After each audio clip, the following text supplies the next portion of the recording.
हनुमान जी के अष्ट सिद्धि 9 निधियों के रहस्य। हनुमान जी भगवान शिव के 11वें रुद्र अवतार हैं, अर्थात शिव का अंश ही हैं। श्री राम भक्त हनुमान को 8 सिद्धियों और 9 निधियों का वरदान मां जानकी ने दिया था।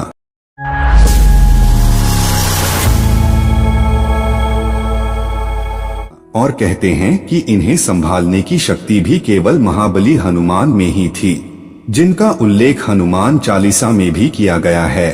अष्ट सिद्धि 9 निधि के दाता असबर दीन जानकी माता। यह सिद्धियां और निधियां यौगिक, आध्यात्मिक और सांसारिक शक्तियों का प्रतिनिधित्व करती हैं। पुराणों के अनुसार केवल वही ऐसे देव हैं जो अष्ट सिद्धियों और 9 निधियों से संपन्न हैं। अष्ट सिद्धियां ये वो अलौकिक शक्तियां हैं जो किसी योगी या साधक को कठिन तपस्या और साधना से प्राप्त होती हैं।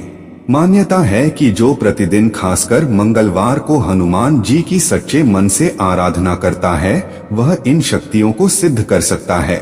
इस सिद्धि के बल पर हनुमान जी अपने शरीर को अणु के समान सूक्ष्म कर सकते थे। इसका उपयोग उन्होंने लंका में प्रवेश करते समय सुरसा के मुंह से बाहर निकलने और अहिरावण की यज्ञशाला में घुसने के लिए किया। पौराणिक मान्यताओं के अनुसार जब भी जीवन में कोई संकट आता है और आपकी राहें कठिन हो जाती हैं, तब एक नाम हर एक कष्ट से बाहर निकलने का रास्ता दिखाता है। इन शक्तियों में छोटा बन जाना, विशाल हो जाना, इच्छा से कहीं भी पहुंच जाना, सब कुछ प्राप्त कर लेना। जीवन की हर कष्ट से मुक्ति पाने के लिए रोजाना हनुमान चालीसा का पाठ करना बेहद लाभकारी माना गया है। धार्मिक मान्यता है कि हनुमान जी की पूजा आराधना करने से अष्ट सिद्धियों और 9 निधियों की प्राप्ति होती है। नमस्कार दोस्तों, YouTube चैनल पर आपको स्वागत है। आप हमारे चैनल पर पहली बार आए हैं तो चैनल को सब्सक्राइब जरूर करें। आइए पहले जानते हैं अष्ट सिद्धियां कौन सी हैं। अगर आप हनुमान जी को प्रसन्न करके अष्ट सिद्धि 9 निधि प्राप्त कर लेते हैं तो क्या क्या बदलाव देखने को मिलेगा। अणिमा सिद्धि। अणिमा अर्थात अपने शरीर को अणु से भी छोटा करना।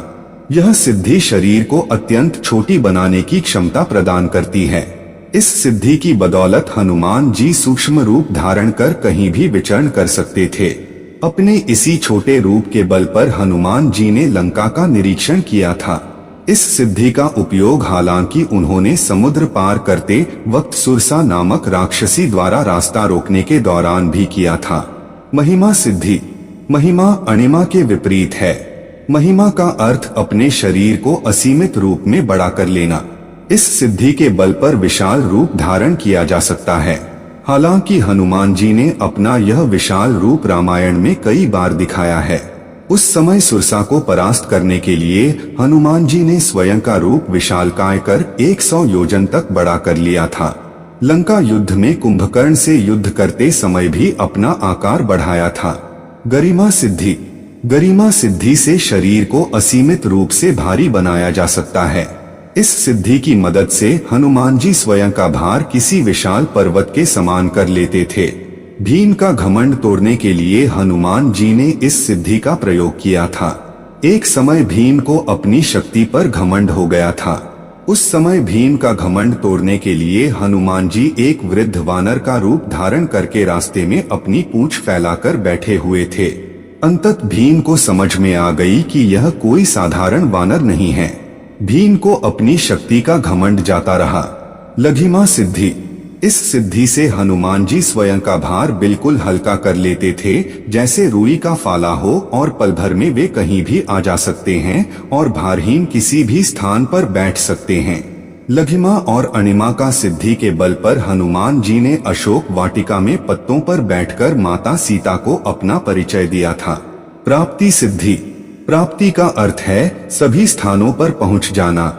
इस सिद्धि के दम पर वह हर चीज प्राप्त की जा सकती है जिसकी आपको इच्छा है। कहते हैं कि रामायण में इस सिद्धि के उपयोग से हनुमान जी ने माता सीता की खोज करते समय कई पशु पक्षियों से चर्चा करके माता सीता को अशोक वाटिका में खोज लिया था। इच्छानुसार किसी भी स्थान पर पहुंचने की क्षमता। संजीवनी बूटी लाने हिमालय पहुंचना इसका उदाहरण है। प्राकाम्य सिद्धि। इस सिद्धि के बल से पृथ्वी से पाताल तक की गहराइयों को नापा जा सकता है और आकाश में कितनी ही ऊंचाइयों पर उड़ा जा सकता है। यही नहीं, मनचाहे समय तक पानी में भी जीवित रहा जा सकता है। इसे प्राप्त करने वाले किसी भी देह को धारण कर सकते हैं। कोई भी कार्य चाहे जितना कठिन क्यों न हो, उसे कर लेना। ईशित्व सिद्धि। इस सिद्धि की मदद से हनुमान जी को दैवीय शक्तियां मिली थी। ईशित्व अर्थात ईश्वरीय या दैवीय। ऐसा माना जाता है इस सिद्धि से हनुमान जी किसी भी मृत प्राणी को फिर से जीवित कर सकते हैं। इसे पाने वाला ईश्वर समान पूजनीय माना जाता है। इसी सिद्धि के बल पर उन्होंने पूरी वानर सेना का कुशल नेतृत्व कर सभी वारों पर नियंत्रण रखा था। वशित्व सिद्धि। अपने नाम स्वरूप इस सिद्धि से किसी को भी वश में किया जा सकता है। वशीत्व के कारण हनुमान जी किसी भी प्राणी को तुरंत ही अपने वश में कर लेते हैं। इससे पशु, पक्षी, मनुष्य आदि सभी को वश में कर अपने मन मुताबिक कार्य करवाए जा सकते हैं। इस सिद्धि के प्रभाव से हनुमान जी इंद्रियों और मन पर नियंत्रण रखते हैं। अब आइए जानते हैं नवनिधियां के बारे में। वे 9 प्रकार की दिव्य संपत्तियां हैं जो समृद्धि, वैभव और शक्तियों का प्रतीक हैं। इनका उल्लेख विष्णु पुराण, गरुड़ पुराण आदि में मिलता है। पद्म निधि। पद्म निधि के लक्षणों से संपन्न मनुष्य सात्विक गुण युक्त होता है तो उसकी कमाई गई संपदा भी सात्विक होती है। पद्म निधि के लक्षणों से संपन्न मनुष्य सात्विक गुण युक्त होता है तो उसकी कमाई गई संपदा भी सात्विक होती है। सात्विक तरीके से कमाई गई संपदा से कई पीढ़ियों को धन धान्य की कमी नहीं रहती है। ऐसे व्यक्ति सोने चांदी रत्नों से संपन्न होते हैं और उदारता से दान भी करते हैं। यह सात्विक प्रकार की निधि होती है जिसका अस्तित्व साधक के परिवार में पीढ़ी दर पीढ़ी बना रहता है। नील निधि। नील निधि में सत्व और रज गुण दोनों ही मिश्रित होते हैं। नील निधि व्यापार द्वारा प्राप्त की जा सकती है, इसलिए इस निधि से संपन्न व्यक्ति में दोनों ही गुणों की प्रधानता रहती है। इस निधि का प्रभाव 3 पीढ़ियों तक ही रहता है। मुकुंद निधि। मुकुंद निधि में रजोगुण की प्रधानता रहती है, इसलिए इसे राजसी स्वभाव वाली निधि कहा गया है। मुकुंद निधि को राजसी स्वभाव वाली निधि कहा गया है। इससे रजोगुणों का विकास होता है। राज्य संग्रह में व्यक्ति लगा रहता है। इस निधि से संपन्न व्यक्ति या साधक का मन भोगादि में लगा रहता है। यह निधि एक पीढ़ी बाद खत्म हो जाती है। महापद्म निधि। महापद्म निधि भी पद्म निधि की तरह सात्विक है, हालांकि इसका प्रभाव 7 पीढ़ियों के बाद नहीं रहता। ये सात्विक तरीके से कमाई जाने वाले समृद्धि, धन संपदा और भौतिक सुख होते हैं और इसका प्रभाव 7 पीढ़ियों तक रहता है। इस निधि से संपन्न व्यक्ति भी दानी होता है और 7 पीढ़ियों तक सुख ऐश्वर्य भोगता है। इस निधि से संपन्न व्यक्ति की धार्मिक भावनाएं प्रबल होती हैं और दान करने की क्षमता आती है। खर्व निधि। खर्व निधि को मिश्रक निधि कहते हैं। नाम के अनुरूप ही इस निधि से संपन्न व्यक्ति अन्य 8 निधियों का सम्मिश्रण होती है।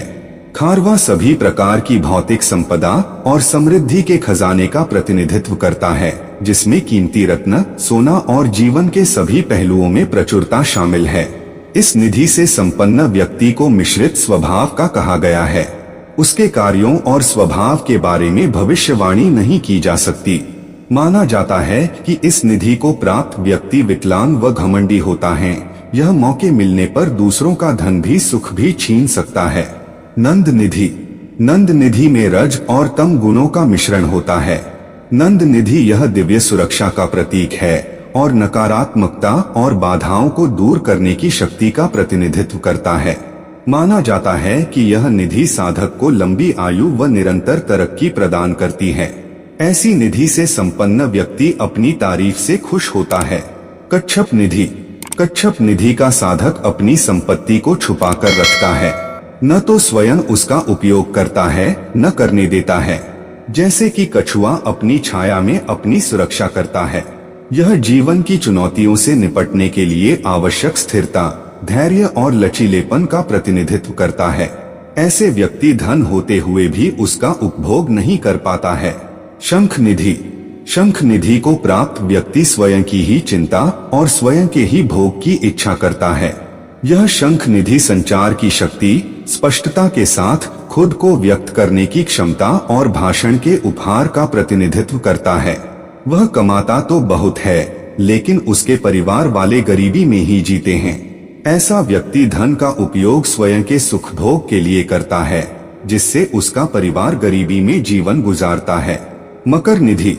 मकर निधि को तामसी निधि कहा गया है। इस निधि से संपन्न साधक अस्त्र और शस्त्र को संग्रह करने वाला होता है। मकर प्रजनन क्षमता और रचनात्मकता का प्रतिनिधित्व करता है। ऐसे व्यक्ति का राजा और शासन में दखल होता है। वह शत्रुओं पर भारी पड़ता है और युद्ध के लिए तैयार रहता है। यह नए विचारों को उत्पन्न करने, नवीनता पूर्वक सोचने और कलात्मक प्रयासों में मानवीय क्षमता को दर्शाता है। इनकी मृत्यु भी अस्त्र शस्त्र या दुर्घटना में होती है।